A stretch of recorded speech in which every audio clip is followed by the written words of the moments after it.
Hello नमस्कार साथियों, example 91 में आप सभी का स्वागत है दोस्तों। अभी आज हम लोग ज्ञान न्यूज सब्जेक्ट नोट्स का बिहार दरोगा स्पेशल और बिहार एसएससी के लिए दोस्तों 162 से आज वैदिक साहित्य का चैप्टर समाप्त कर दिया जाएगा दोस्तों 162 से 300 तक का सफ़र करना है दोस्तों। यहाँ से स्टार्ट कर रहे हैं और 300 तक जाएगा, लगभग 100 क्वेश्चन दोस्तों। इसलिए आप भाई बहनों से यही गुजारिश है, वीडियो आप लोग 1 से 2 बार जरूर देखिए, क्योंकि ये आपके बीपीएससी टीचर के लिए भी बहुत ही इम्पोर्टेंट साबित होगा दोस्तों, क्योंकि ये एनसीईआरटी से रिलेटेड है दोस्तों। इसलिए आप लोग इस वीडियो को जरूर से ज़रूर देखिए। तो बीपीएससी दीजिएगा बिहार का टीचर के बारे में वैकेंसी में, वो जरूर से ज़रूर इस वीडियो को देखिए दोस्तों। चलिए हम वीडियो को स्टार्ट करते हैं। वीडियो अच्छा लगे दोस्तों प्लीज़ चैनल को सब्सक्राइब और लाइक अपने दोस्तों के बीच शेयर किया कीजिए दोस्तों। चलिए हम स्टार्ट करते हैं। चलिए दोस्तों क्वेश्चन नंबर 161 देखते हैं हम लोग। ऋग्वेद में निम्नलिखित में से किस शिल्प का उल्लेख नहीं है दोस्तों? ये आपका हाथी दांत का उत्कीर्ण का उल्लेख नहीं है दोस्तों। किसका नहीं? हाथी दांत का उत्कीर्ण का साथ। इसे देखा जाए, ऋग्वेद में निम्नलिखित में से किस शिल्प का उल्लेख नहीं है? हाथी दांत का उत्कीर्ण का दोस्तों। चलिए हम लोग नेक्स्ट क्वेश्चन की ओर चलते हैं। क्वेश्चन नंबर 163 देखिए। विष्णु का प्राचीनतम उल्लेख कहाँ मिलता है दोस्तों? विष्णु का जो प्राचीनतम उल्लेख मिलता है वो ऋग्वेद में मिलता है। कहाँ मिलता है? ऋग्वेद में साथियों। चलिए हम लोग नेक्स्ट क्वेश्चन की ओर चलते हैं। क्वेश्चन 164 देखिए। मनुस्मृति में सरस्वती और दृशदत्ती नदियों के बीच के प्रदेश को पुकारा जाता है दोस्तों। किस नाम से पुकारा जाता है? ब्रह्मावर्त के नाम से दोस्तों। किस नाम से? ब्रह्मावर्त के नाम से दोस्तों। चलिए हम लोग 165 देखते हैं। मैत्रेयी संहिता का संबंध था साथियों। ये संबंध यजुर्वेद से था दोस्तों। मैत्रेयी संहिता का जो संबंध था किस वेद से था? यजुर्वेद से दोस्तों। चलिए हम लोग 166 देखते हैं। ऋग्वेद का कौन सा निम्नलिखित मंडल विश्वामित्र के कुल के सूक्तों का संग्रह है दोस्तों? ये जो है ये मंडल तृतीय से दोस्तों। किस मंडल से? तृतीय मंडल से दोस्तों। फिर से देखिए, ऋग्वेद का कौन सा निम्नलिखित मंडल विश्वामित्र के कुल के सूक्तों का संग्रह था? मंडल तृतीय से दोस्तों। चलिए 167 चलते हैं हम लोग। निम्नलिखित में से कौन सा वेद अंशतः गद्य में लिखा गया है दोस्तों? गद्य में जो लिखा गया है वो साथियों यजुर्वेद है। कौन सा वेद है? यजुर्वेद दोस्तों। यजुर्वेद को गद्य में लिखा गया था दोस्तों। चलिए हम लोग 168 देखते हैं। वैदिक कालीन पर्वत मुंजवंत निवास स्थान माना जाता है दोस्तों। मुंजवंत निवास स्थान माना जाता है। ये माना जाता है दोस्तों सोम को। इसको माना जाता है सोम को साथियों। चलिए हम लोग नेक्स्ट क्वेश्चन की ओर चलते हैं। क्वेश्चन नंबर 169 देखिए। ऋग्वेद में निम्नलिखित देवताओं में से किसके लिए वर्णन है कि उसका रथ बकरे खींचते थे? ये दोस्तों आपका पूषण देवता का वर्णन है। फिर से पढ़ लिया जाए, नया क्वेश्चन है दोस्तों। ऋग्वेद में निम्नलिखित देवताओं में से किसके लिए वर्णन है कि उसका रथ बकरे खींचते थे? तो पूषण देवता का दोस्तों। 170 देखिए। वैदिक साहित्य में सभा और समिति को किस देवता की 2 पुत्रियां कहा गया है दोस्तों? ये कहा गया प्रजापति की 2 पुत्रियां। तो किसकी पुत्रियां? प्रजापति की 2 पुत्रियां दोस्तों। चलिए हम लोग आगे चलते हैं। क्वेश्चन 171 देखिए। छंदोगय उपनिषद का संबंध वेद की किस शाखा से है दोस्तों? ये साथियों सामवेद से। किस वेद से? सामवेद से संबंध है दोस्तों। छंदोगय उपनिषद का संबंध वेद के किस शाखा से? सामवेद से दोस्तों। चलिए नेक्स्ट क्वेश्चन की ओर हम लोग चलते हैं दोस्तों। साथियों देखिए 172 देखिए। परिरक्षित का उल्लेख सर्वप्रथम मिलता है दोस्तों। तो परिरक्षित का उल्लेख साथियों अथर्ववेद में मिलता है। कहाँ मिलता है? अथर्ववेद में दोस्तों। परिरक्षित का उल्लेख सर्वप्रथम मिलता है अथर्ववेद में। 173 देखिए। वैदिक देवताओं का मंत्रों से अलग कोई अस्तित्व नहीं है दोस्तों। किसका मत है दोस्तों? वैदिक देवताओं का मंत्रों से अलग कोई अस्तित्व नहीं है। यह किसका मत है दोस्तों? मीमांसा का मत है। किसका मत है? मीमांसा का दोस्तों। चलिए 174 चलते हैं। निम्नलिखित में कौन सा ऋण तीनों ऋणों के सिद्धांत में समाहित नहीं है दोस्तों? जो तीनों ऋणों के समाहित नहीं है साथियों, ये आपका पुत्र ऋण नहीं है दोस्तों। जैसे देखिए कौन सा ऋण तीनों ऋणों के सिद्धांतों में समाहित नहीं है? तो पुत्र ऋण दोस्तों। कौन है? पुत्र ऋण। 175 देखिए। वैदिक काल में इंद्र के बाद दूसरा प्रमुख देवता कौन है दोस्तों? तो अग्नि है। कौन है? अग्नि दोस्तों। इनका वर्णन 200 बार है और इंद्र का दोस्तों 250 बार है। चलिए हम लोग आगे चलते हैं। 176 देखिए, जनक के दरबार में गौरगी ने चुनौती दी थी दोस्तों। किसे चुनौती थी जनक के दरबार में गौरगी ने दोस्तों? याज्ञवल्क्य को। किसे दी थी? याज्ञवल्क्य को दोस्तों। चलिए 177 देखिए, भाग और बलि क्या है दोस्तों? ये प्रशासनिक राजस्व के साधन है दोस्तों। कर था। क्या था? राजस्व के साधन कर था दोस्तों। कर था दोस्तों। चलिए 178 देखिए, वैदिक सभ्यता में किसका अस्तित्व था दोस्तों? वैदिक सभ्यता में सभी का अस्तित्व था दोस्तों। प्रकृति पूजा, पैतृक परिवार, वर्ण व्यवस्था। 179 देखिए, वैदिक समकालीन रत्नी के बारे में कौन सा कथन सही नहीं है पूछा गया दोस्तों। देखिए कौन सही नहीं है? ये आपका वे अयोग्य व्यक्ति थे। वे अयोग्य व्यक्ति नहीं थे दोस्तों, इसलिए ये आपका सही नहीं है। जो सही हुए पढ़िए, वे रत्न धारण करना पसंद करते थे, सही है। वे राजकीय सेना में कुलीन थे, ये भी सही है। वे राजकीय कर्मचारी थे दोस्तों, ये भी सही है। 180 देखिए, सबसे पहले राज्याभिषेक की परंपरा कब प्रारंभ हुई थी दोस्तों? ये परंपरा प्रारंभ पहले दोस्तों हुई थी ऋग वैदिक काल में। कब हुई थी? ऋग वैदिक काल में दोस्तों। 181 देखिए, वैदिक काल में प्रजा द्वारा राजा को स्वेच्छा से दिया गया भुगतान किस नाम से जाना जाता है दोस्तों? ये नाम है दोस्तों आपका बलि के नाम से। किस नाम से जाना जाता है? बलि के नाम से दोस्तों। चलिए हम लोग नेक्स्ट क्वेश्चन की ओर चलते हैं। क्वेश्चन 182 देखिए, वन व्यवस्था का सर्वप्रथम विवरण कहाँ प्राप्त होता है दोस्तों? वन व्यवस्था का सर्वप्रथम जो विवरण प्राप्त होता है साथियों, ऑप्शन देखिए आप लोग, ये प्राप्त होता है ऋग्वेद के 10वें मंडल से दोस्तों। कहाँ प्राप्त होता है? ऋग्वेद के 10वें मंडल से वन व्यवस्था का दोस्तों। चलिए 183 देखिए, वेद शब्द का अर्थ क्या होता है दोस्तों? ज्ञान होता है। क्या होता है? ज्ञान दोस्तों। वेद शब्द का अर्थ ज्ञान से है। 184 देखिए, समुद्र का उल्लेख निम्न में से किस ग्रंथ में मिलता है दोस्तों? समुद्र का उल्लेख ऐतरेयी ग्रंथ में मिलता है। किसमें दोस्तों? ऐतरेयी ग्रंथ में। चलिए 185 देखते हैं हम लोग, एशिया महाद्वीप के किस देश को बोगाज कोई अभिलेख प्राप्त हुआ है दोस्तों? ये प्राप्त हुआ दोस्तों तुर्की को। कहाँ से प्राप्त हुआ? तुर्की को दोस्तों। 186 देखिए, सूचीबद्ध सूची को सम्मिलित कीजिए तथा सूचियों को नीचे दिए कूट का प्रयोग सही उत्तर का चयन कीजिए दोस्तों।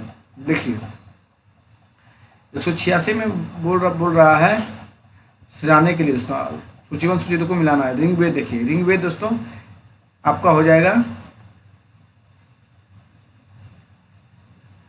ऋग्वेद दोस्तों ऐतरेयी है, ऐतरेयी ब्राह्मण। देखिए आपका बी है दोस्तों। अब मिलाते हैं। देखिए यजुर्वेद आपका हो जाएगा शतपथ ब्राह्मण। यजुर्वेद कहाँ होगा? शतपथ ब्राह्मण दोस्तों। और सामवेद दोस्तों देखिए तांडव ब्राह्मण हो जाएगा। क्या होगा? तांडव ब्राह्मण। अथर्ववेद आपका गोपत ब्राह्मण दोस्तों।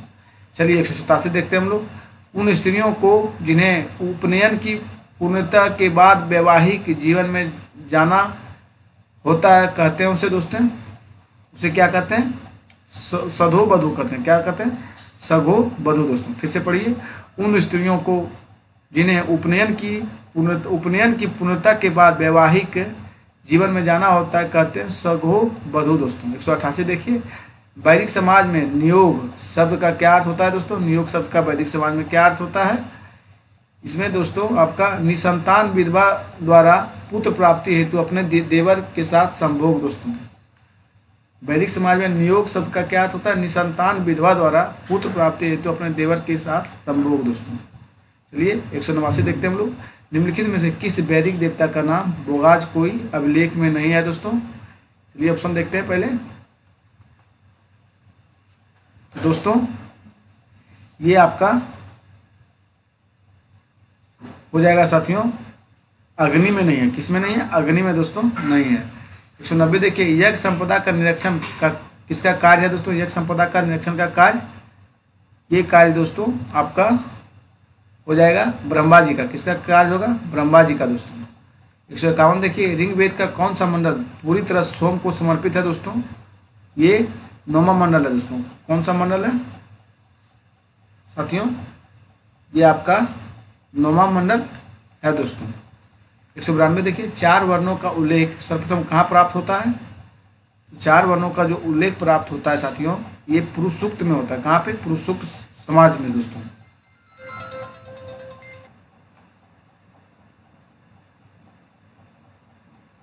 चलिए 193 नंबर चलिए दोस्तों। भारत में ऋग्वैदिक आर्यों का निवास कहाँ था? इसका निवास स्थान था आपका सप्त सिंधु प्रदेश। कहाँ था? सप्त सिंधु प्रदेश। चलिए 194 चलते हैं हम लोग। सभा और समिति संस्थाएं थी दोस्तों, ये आर्यों की संस्था थी। किसकी थी? आर्यों की दोस्तों। चलिए 195 चलते हैं हम लोग। किस संहिता को ब्रह्मा वेद कहा गया है दोस्तों? ये क्या गया है? अथर्ववेद को दोस्तों। किसको कहा गया? अथर्ववेद को। किस संहिता को ब्रह्मा वेद कहा गया? अथर्ववेद को दोस्तों। 196 देखिए, निम्नलिखित में से कौन सा वेद कर्मकांडों से विशेष रूप से संबंधित है? तो जो विशेष रूप से संबंधित है यजुर्वेद है दोस्तों। कौन था? यजुर्वेद दोस्तों। 197 देखिए, ऋग्वैदिक संहिता के मंत्रों का 1/4 निम्नलिखित में से किस देवता को समर्पित है दोस्तों? ये इंद्र को समर्पित है। किसको समर्पित है? इंद्र को दोस्तों। 198 देखिए, निम्नलिखित में से कौन विदुषी महिला वेदिकी मंत्रों की रचयिता नहीं थी दोस्तों? तो कौन नहीं थी इसमें? आपका मार्गी नहीं था दोस्तों। कौन नहीं था? मार्गी दोस्तों। विश्वधारा था, अपाला था और घोषा था दोस्तों। नहीं पूछा तो ये आपका सी होगा दोस्तों। फिर से देखिए, निम्नलिखित में से कौन सी विदुषी महिला विदुषी मंत्रों की रचयिता नहीं थी? तो मार्गी नहीं थी। 199 देखिए, वर्ण व्यवस्था की उत्पत्ति की सर्वप्रथम व्याख्या किस धर्म ग्रंथ में मिलती है दोस्तों? ये मिलता है ऋग्वेद दोस्तों। किसमें मिलता है? ऋग्वेद में। चलिए 200 देखिए, आत्मा के आवागमन की परिकल्पना निम्नलिखित में से सर्वप्रथम कहाँ मिलती है? ये मिलता है दोस्तों ऋग्वेद में मिलता है। कहाँ पे मिलता है? ऋग्वेद में। चलिए हम लोग आत्मा के आवागमन की परिकल्पना निम्नलिखित में से सर्वप्रथम कहाँ मिलता है? तो ऋग्वेद में। चलिए हम लोग नेक्स्ट क्वेश्चन की ओर चलते हैं। नेक्स्ट क्वेश्चन दोस्तों, चलिए दोस्तों, सत्यमेव जयते उक्ति सर्वप्रथम कहाँ व्यक्त की गई थी दोस्तों? तो ये उपनिषद में व्यक्त की। कहाँ की गई थी? उपनिषद में दोस्तों। चलिए दोस्तों 202 देखिए हम लोग, आर्यों के बारे में किसका लेख प्रसिद्ध है दोस्तों? आर्यों के बारे में किसका लेख प्रसिद्ध है? तो ये जो प्रसिद्ध है ये बाल गंगाधर तिलक का प्रसिद्ध है दोस्तों। किसका? बाल गंगाधर तिलक का साथी। 203 देखिए, अंतरजी खेड़ा से प्राप्त लोहे के अवशेष का समय था दोस्तों। तो लोहा प्राप्त हुआ था दोस्तों उस ईस्वी के बारे में पूछा जा रहा। 1000 BC में आपको लोहा प्राप्त हुआ था दोस्तों। कितना में? 1000 BC में दोस्तों। 204 देखिए, पूर्व वैदिक काल में राजा का नियंत्रण रहता था। पूर्व वैदिक काल में राजा का जो नियंत्रण रहता था वो सभा और समिति पर था। किस पे था दोस्तों? सभा और समिति का दोस्तों। चलिए 205 देखते हैं हम लोग, उत्तर वैदिक काल में विभाजन का आधार क्या था दोस्तों? तो विभाजन का जो आधार था वर्ण व्यवस्था था दोस्तों। क्या था? वर्ण व्यवस्था दोस्तों विभाजन का आधार था। 206 देखिए, ऋग्वैदिक काल में विशिष्ट किस जन के पुरोहित हैं दोस्तों? विशिष्ट जो है दोस्तों वो भरत के पुरोहित थे। किसके पुरोहित थे? भरत के दोस्तों। 207 देखिए, उत्तर वैदिक अर्थव्यवस्था का प्रमुख आधार क्या था साथियों? इस व्यवस्था का प्रमुख आधार कृषि था। क्या था? कृषि दोस्तों। 208 देखिए, वैदिक आर्य किस भाषा का प्रयोग करते थे? ये करते थे संस्कृत भाषा। किसका दोस्तों? संस्कृत भाषा का। 209 देखिए, ऋग्वेद की रचना कहाँ हुई थी? ऋग्वेद की रचना सप्तसंध्या प्रदेश में थी। कहाँ से दोस्तों? सप्तसंध्या प्रदेश में। 210 देखिए, ऋग्वैदिक काल में पत्नी थी। ऋग्वैदिक काल में पत्नी थी तो सभी धार्मिक व सामाजिक उत्सवों में पति की सहभागिनी थी दोस्तों। सभी धार्मिक व सामाजिक उत्सवों में पति की सहभागिनी थी दोस्तों। 211 देखिए, ऋग्वैदिक सभ्यता का वह तत्व जिसकी उपनिषदों के ऋषियों ने आलोचना की थी वो था साथियों यज्ञवाद था। क्या था? यज्ञवाद दोस्तों। 212 देखिए, निम्नलिखित ग्रंथों में किस में सर्वप्रथम परीक्षित का उल्लेख हुआ है? परीक्षित का जो उल्लेख हुआ वो अथर्ववेद में हुआ दोस्तों। किस वेद में? अथर्ववेद में। चलिए नेक्स्ट क्वेश्चन की ओर चलते हैं हम लोग।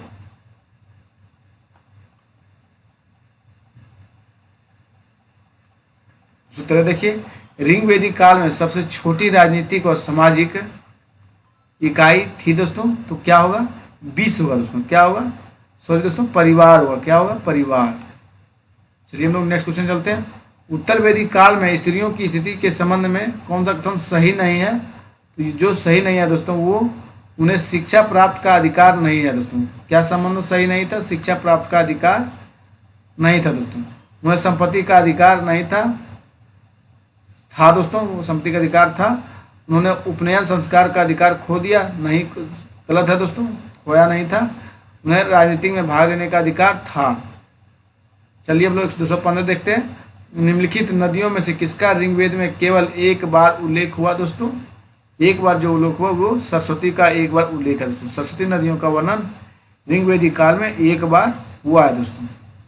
सॉरी दोस्तों, सरस्वती का नहीं, ये गंगा का हुआ, गंगा का एक बार उल्लेख हुआ है दोस्तों। चलिए 216 देखिए। ऋग्वेदिक समाज में गोप शब्द का प्रयोग हुआ है दोस्तों। गोप शब्द का जो प्रयोग हुआ है ये दोस्तों आपका राजा के लिए हुआ। किसके लिए वो हुआ साथियों? राजा के लिए हुआ। 217 देखिए। सूचीबद्ध सूचितों को सम्मिलित कीजिए, सूचियों को नीचे दिए कूट का उपयोग कर सही उत्तर का चयन कीजिए दोस्तों। इसमें हो जाएगा आपका बी दोस्तों, आपका अथर्वयु का हो जाएगा यजुर्वेद दोस्तों, और ब्रह्मा का हो जाएगा अथर्ववेद, और होत्री का हो जाएगा ऋग्वेद, होता का ऋग्वेद दोस्तों, उद्गाता का हो जाएगा सामवेद दोस्तों। उद्गाता क्या होगा? सामवेद। फिर से एक बार देख लीजिए। अथर्वयु का दोस्तों यजुर्वेद हो गया, अब ब्रह्मा का अथर्ववेद, होता का ऋग्वेद और उद्गाता का सामवेद। चलिए हम लोग नेक्स्ट क्वेश्चन चलते हैं। 218 देखिए। वेदों को 4 भागों में किसने विभाजित किया दोस्तों? व्यास ने किया दोस्तों। वेदों को 4 भागों में किसने विभाजित किया? व्यास दोस्तों। 219 देखिए। ऋग्वेद की प्रथम ऋचा किस देवता के प्रति समर्पित है दोस्तों? ऋग्वेद की प्रथम ऋचा किस देवता के प्रति समर्पित है? तो साथियों अग्नि के प्रति समर्थक है। चलिए 220 देखते हैं। औषधि वनस्पतियों के विषय में सूचना किस वेद में है दोस्तों? इसमें सूचना साथियों आपका अथर्ववेद में। किस वेद में? अथर्ववेद में साथियों। चलिए हम लोग नेक्स्ट क्वेश्चन की ओर चलते हैं।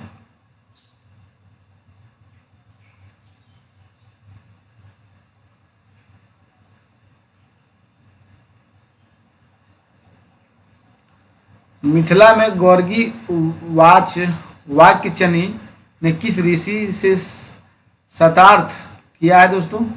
ये किया गया याज्ञवल्क्य के से दोस्तों। किससे? याज्ञवल्क्य से। देखिए मिथिला में गौर्गी वाक्यचनवी ने किस ऋषि से शतार्थ किया था? तो याज्ञवल्क्य के दोस्तों। 222 देखिए। वैदिक साहित्य में किस एक में मोक्ष की चर्चा मिलती है दोस्तों? ये मिलती है उपनिषद में दोस्तों। किसमें मिलती है? उपनिषद में। 223 देखिए। ऋग्वेद में उल्लेखित यव शब्द किस कृषि उत्पाद हेतु प्रयुक्त किया गया है दोस्तों? ये किया गया है साथियों जौ में। किसमें किया गया? जौ में दोस्तों। 224 देखिए। सूचीबद्ध सूचितों को मिलाना दोस्तों। संहिता और संबद्ध ब्राह्मण दोस्तों। ऋग्वेद का हो जाएगा साथियों, ऋग्वेद का हो जाएगा आपका 2 दोस्तों। ऋग्वेद का ऐतरेय ब्राह्मण हो जाएगा। सामवेद का दोस्तों, सामवेद का आपका हो जाएगा जैमिनी ब्राह्मण दोस्तों। सामवेद का कौन होगा? जैमिनी ब्राह्मण दोस्तों। और अथर्ववेद का हो जाएगा, अथर्ववेद का दोस्तों गोपथ ब्राह्मण हो जाएगा। और यजुर्वेद का तैतरीय ब्राह्मण हो जाएगा दोस्तों। तैतरीय ब्राह्मण अथर्ववेद का। देखिए ऋग्वेद में ऐतरेयी ब्राह्मण, सामवेद में जैमिनी ब्राह्मण, अथर्ववेद में गोपथ ब्राह्मण और यजुर्वेद में तैतरेयी ब्राह्मण दोस्तों। देखिए 225 देखिए। वैदिक युग की सर्वाधिक प्राचीन संस्था कौन सी थी दोस्तों? तो सर्वाधिक प्राचीन जो संस्था थी वो थी विद्वत दोस्तों। चलिए दोस्तों क्वेश्चन नंबर 226 की और चलते हैं हम लोग। देखते हैं निम्नलिखित में से इंद्र को ऋग्वेद में किस नाम से पुकारा गया था? इंद्र को पुरंदर बोला गया था। क्या बोला गया था दोस्तों? पुरंदर बोला गया था। चलिए हम लोग नेक्स्ट क्वेश्चन की ओर चलते हैं। 227 देखते हैं। वैदिक युग में कौन सी सामाजिक कुप्रथा प्रचलित नहीं थी दोस्तों? कौन सी कुप्रथा प्रचलित नहीं थी? तो बाल विवाह प्रचलित नहीं था वैदिक युग में दोस्तों। 228 देखिए। वेदों के काव्यात्मक हिस्से को कहा जाता है। वेदों के काव्यात्मक हिस्से को क्या कहा जाता है? तो कहा जाता है साथियों संहिता कहा जाता है। क्या कहा जाता है? संहिता।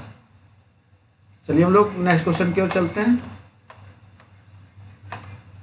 क्वेश्चन 229 देखते हैं हम लोग। नचिकेता और यम के बीच सुप्रसिद्ध संवाद उल्लेखित है दोस्तों। ये उल्लेखित है आपका कठोपनिषद में दोस्तों। किसमें उल्लेखित है? कठोपनिषद में साथियों। 223 देखिए। आरंभिक वैदिक साहित्य में सर्वाधिक वर्णित नदी क्या है दोस्तों? ये वर्णित नदी जो है सिंधु है दोस्तों। आरंभिक वैदिक साहित्य में जो वर्णित नदी है कौन है? सिंधु दोस्तों। 231 देखिए, हिंद भारत की जनता के संदर्भ में हिंदू शब्द का प्रथम बार प्रयोग किया गया था दोस्तों। ये जो प्रथम बार प्रयोग किया गया था अरबों के द्वारा किया गया था। किसके द्वारा? अरबों के द्वारा दोस्तों।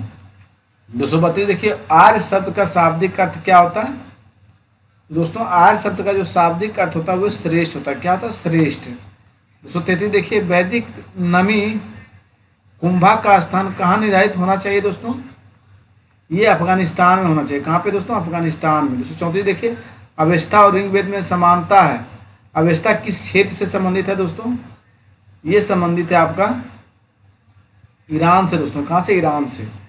235 देखिए, ऋग्वेद में जिस अपराध का सबसे अधिक उल्लेख किया गया है वह था दोस्तों, वह था आपका पशु चोरी था। क्या था? पशु चोरी दोस्तों। 236 देखिए, वैदिक आर्यों के मुख्य खाद्य पदार्थ थे दोस्तों। मुख्य खाद्य पदार्थ जौ और चावल थे दोस्तों। क्या थे? जौ और चावल। चलिए 237 देखिए, जिस ऋषि ने दक्षिण भारत का आर्यीकरण किया था वे थे दोस्तों अगस्त्य थे। कौन थे? अगस्त्य थे। 238 देखिए, वैदिक देवता वरुण की मूलतः किस रूप में आराधना की जाती है? ये आराधना दोस्तों ऋत के नियामक को की जाती है। किसको? ऋत के नियामक को दोस्तों। 239 देखिए, वैदिक राजा की सहायता करने वाला सबसे महत्वपूर्ण अधिकारी था दोस्तों। ये अधिकारी था पुरोहित था दोस्तों। कौन था? पुरोहित। चलिए हम लोग नेक्स्ट क्वेश्चन की ओर चलते हैं। क्वेश्चन नंबर 240 देखिए, किस अधिकारी को राज निर्माता राजा कर्त के रूप में जाना जाता है? तो ये दोस्तों हो जाएगा आपका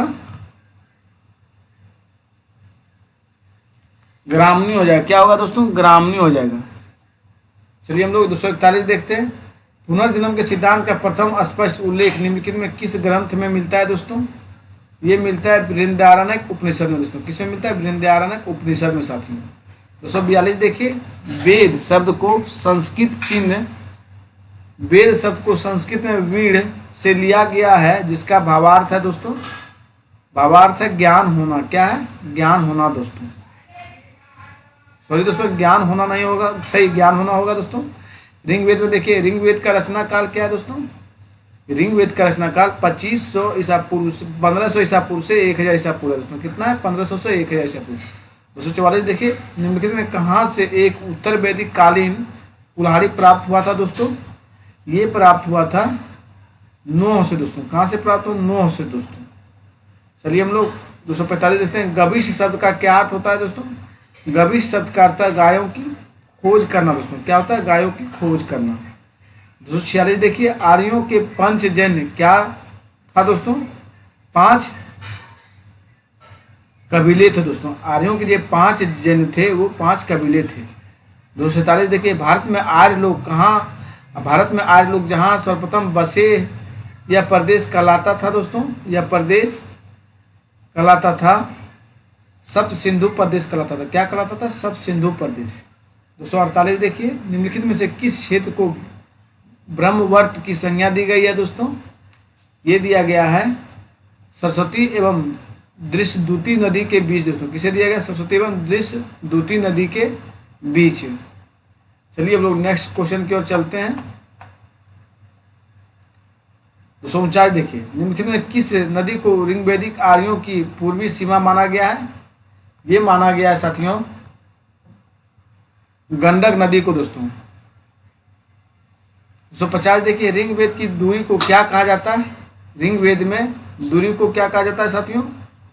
तो कहा जाता है दोस्तों मव युवती कहा जाता है। मव युवती दोस्तों। ऋग्वेद में दूरी को क्या कहा जाता था? मव युवती दोस्तों। 251 देखिए, ऋग्वेद में किस एकमात्र अनाज का वर्णन किया गया है? ये किया गया जौ का दोस्तों। किसका क्या है? जौ का। 252 देखिए, वैदिक काल में खेती के हल को क्या कहा जाता था दोस्तों? तो खेती के हल को कहा जाता था दोस्तों वैदिक काल में लांगर सिर कहा जाता था। क्या कहा जाता था? लांगर और सिर दोस्तों। 253 देखिए, अनाज को मापने वाले बर्तन को क्या कहा जाता है? ये कहा जाता है साथियों उदर कहा जाता है। क्या कहा जाता है? उदर दोस्तों। 254 देखिए, उधार लिए गए ऋण, उधार लिए गए ऋण को क्या कहा जाता है? ये कहा जाता है दोस्तों कुशीद कहा जाता है। क्या कहा जाता है? कुशीद दोस्तों। 255 देखिए, कुशी दिन सर किसे कहा जाता है? कुशी दिन कहा जाता है दोस्तों ब्याज लेने वाले साहूकारों को। कैसे कहा जाता है? ब्याज लेने वाले साहूकारों को दोस्तों। 256 देखिए, वैदिक काल में मूल्य की सर्वमान्य इकाई क्या थी दोस्तों? वैदिक काल में मूल्य की सर्वमान्य इकाई जो थी वो था साथियों निष्क था। क्या था? निष्क दोस्तों। 257 देखिए, उत्तर वैदिक कालीन लोहे से बना हल का फाल निम्नलिखित में कहाँ से प्राप्त होता है दोस्तों? ये प्राप्त जखेड़ा से होता है। कहाँ से? जखेड़ा से दोस्तों। 258 देखिए, निम्नलिखित में से किससे 24 बैलों द्वारा हल खींचे जाने का उल्लेख मिलता है साथियों? ये मिलता है काठक संहिता से दोस्तों। किससे मिलता है? काठक संहिता से। 259 देखिए, किस वेद में पशुओं की वृद्धि के लिए अनेक प्रार्थनाएं की गई है? ये किया गया है साथियों अथर्ववेद। चुप रहे। चलिए दोस्तों 260 देखिए, निम्नलिखित में से कहाँ से उत्तर वैदिक काल के जौ एवं चावल के अवशेष प्राप्त हुए हैं दोस्तों? ये प्राप्त हुआ है दोस्तों आपका अंतरजी खेड़ा से दोस्तों। जौ एवं चावल के अवशेष कहाँ से प्राप्त हुए उत्तर वैदिक काल में दोस्तों? अंतरजी खेड़ा से दोस्तों। चलिए हम लोग 261 देखते हैं, निम्नलिखित में से किसे ऋतस गोपा कहा जाता है दोस्तों? ये कहा जाता है वरुण को। किसे कहा जाता है? वरुण को दोस्तों। चलिए हम लोग आगे बढ़ते हैं दोस्तों 262 देखिए, उपनिषदों के अनुसार मोक्ष प्राप्त का मार्ग कौन सा है दोस्तों? मोक्ष प्राप्त का जो मार्ग है वो ज्ञान मार्ग है दोस्तों। क्या है? ज्ञान मार्ग। 263 देखिए, निम्नलिखित में से किसे उत्तर वैदिक काल में शूद्रों का देवता माना जाता है दोस्तों? शूद्रों का देवता पूषण को माना जाता है। किसे माना जाता है? पूषण को दोस्तों। 264 देखिए, निम्न में से किस उपनिषद में पुनर्जन्म सिद्धांत के प्रथम रूप का उल्लेख है? ये दोस्तों आपका बृहदारण्यक उपनिषद में है। किसमें दोस्तों? बृहदारण्यक उपनिषद में। 265 देखिए, ऋग्वेद में राज शब्द का कितनी बार प्रयोग किया गया दोस्तों? ये किया गया एक बार दोस्तों। कितनी बार? एक बार दोस्तों। 266 देखिए, आर्यों का समाज कैसा था दोस्तों? आर्यों का समाज पितृसत्तात्मक है दोस्तों। कैसा है? पितृसत्तात्मक दोस्तों। 67 देखिए, पंचालों के लिए प्रसिद्ध दार्शनिक राजा का नाम क्या है? ये दोस्तों परवाहन जेवाली है। क्या है? परवाहन जेवाली दोस्तों। पंचालों के लिए प्रसिद्ध दार्शनिक राजा का नाम क्या है? परवाहन जेवाली। 268 देखिए, विदेह की विख्यात राजा का नाम क्या है? विदेह की विख्यात राजा का नाम क्या था दोस्तों? ये नाम था जनक नाम था दोस्तों। क्या नाम था? जनक दोस्तों। चलिए 269 देखिए, त्रिमूर्ति की भावना का विकास कब हुआ था दोस्तों? ये हो जाएगा उत्तर वैदिक काल दोस्तों। कब होगा? उत्तर वैदिक काल दोस्तों। 270 देखिए, उपनिषदों में निम्नलिखित किस सिद्धांत का प्रतिपादन किया गया है दोस्तों? ये किया गया दोस्तों अद्वैतवाद का प्रतिपादन। किसका? अद्वैतवाद का दोस्तों। चलिए हम लोग नेक्स्ट क्वेश्चन की ओर चलते हैं। देखिए, षड दर्शन का बीजारोपण किस काल में हुआ है दोस्तों?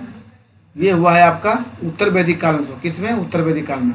272 देखिए, किसमें कहा गया है कि क्षत्रिय ब्राह्मणों से श्रेष्ठ है? काठक संहिता में दोस्तों। किसमें कहा गया कि क्षत्रिय ब्राह्मणों से भी श्रेष्ठ है? काठक संहिता। चलिए हम लोग आगे चलते हैं। 273 देखिए, आर्यों के जीवन में सर्वाधिक महत्वपूर्ण पशु था दोस्तों। सर्वाधिक जो पशु था आर्यों के जीवन में वो था दोस्तों घोड़ा। कौन था? घोड़ा दोस्तों। चलिए हम लोग आगे चलते हैं। 274 देखते हैं, पुरंदर का अर्थ होता है दोस्तों। पुरंदर का अर्थ दुर्गों को तोड़ने वाला। क्या होता है? दुर्गों को तोड़ने वाला। 275 देखिए, भारत नाम का पहली बार उल्लेख आया है दोस्तों। ये उल्लेख आया है आपका ऋग्वेद से दोस्तों। कब आया था? ऋग्वेद से। 76 देखिए, आर्य शब्द की जिस भाषा का शब्द है दोस्तों वो शब्द है दोस्तों संस्कृत भाषा का शब्द है आर्य दोस्तों। 77 देखिए, वेद का रचना का श्रेय दिया जाता है दोस्तों। का रचना का श्रेय दिया जाता है आर्य को दिया जाता है। किसे दिया जाता है दोस्तों? आर्य को। 278 देखिए, उपवेद कितने हैं दोस्तों? उपवेद आपके 4 है दोस्तों। कितने हैं? 4। उपनिषद का अर्थ होता है दोस्तों निकट बैठना होता है। क्या होता है साथियों? निकट बैठना।